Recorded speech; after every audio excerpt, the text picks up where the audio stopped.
Well, video tutorials and social media have dramatically shaped the beauty industry, and a growing number of consumers are ditching traditional cosmetic brands for independent startups. For a more contoured look into the market, let's bring in Simon Pitman, editor of the digital business journal Cosmetics Design. Welcome to the show. Thanks for having me, Rochelle. So what's driving the growth that we're seeing in the global beauty industry, and who are the big spenders? Growth in 2016 was really driven by color cosmetics. Color cosmetics has been really enhanced by digital technology and apps, which is really encouraging consumers to experiment with new products and new looks.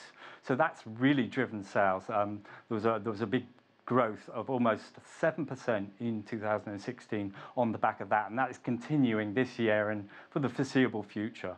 So let's break that down. What are some of the more interesting shifts you're seeing in the market as this industry is evolving?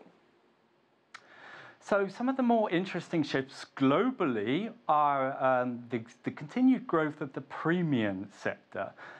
In the US, for example, a premium has now overtaken the mass market. Which also explains why cosmetics are so expensive in this country, because they're very good quality. And that trend is being reflected at a slower rate worldwide. So for example, in Asia Pacific, premium products are growing rapidly, although the mass market products are still very popular. And then on top, sorry, go on. Well, I was going to say, it seems impossible to really talk about beauty without talking about social media and the impact that's having on global advertising. So let's start with from a consumer standpoint. Just how influential is social media? Social media is extremely influential. Bloggers, vloggers are some of the most influential people in the industry. If they recommend a product, then there's a huge spike in the sales of those products, usually online. So it's having a massive impact on consumer patterns worldwide.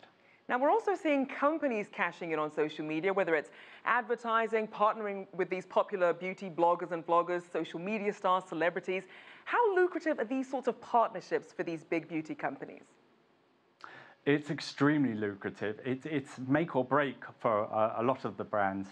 And I think particularly some of the smaller brands, the more independent beauty brands that are rapidly emerging, that is sort of triggering their growth and recognition in the market. And it's another area of the global market that's growing tremendously as well.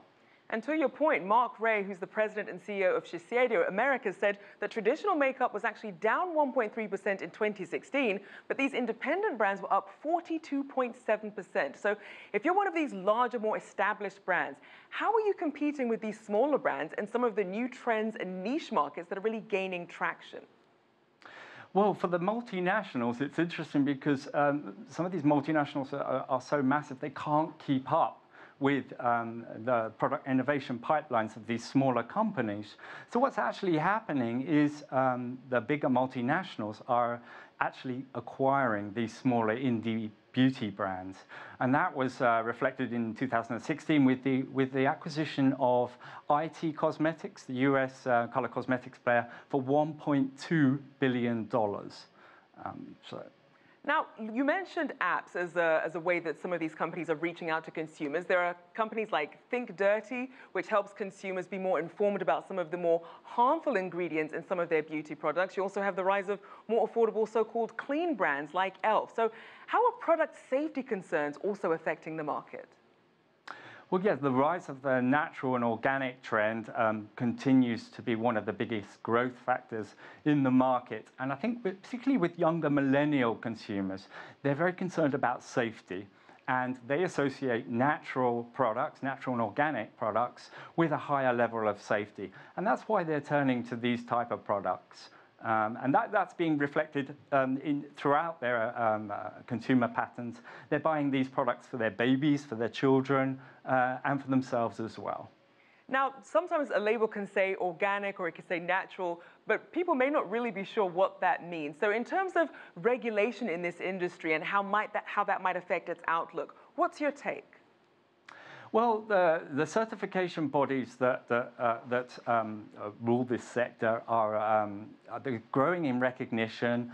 They're becoming easier for consumers to relate to, and I think they're playing a very influential role on the brands and the market and how it evolves. And consumers are recognizing these certification logos. They're looking for them on the products. They know that's the sign that the products have got the right kind of ingredients in, and they're not going to be fooled with synthetic ingredient replacements.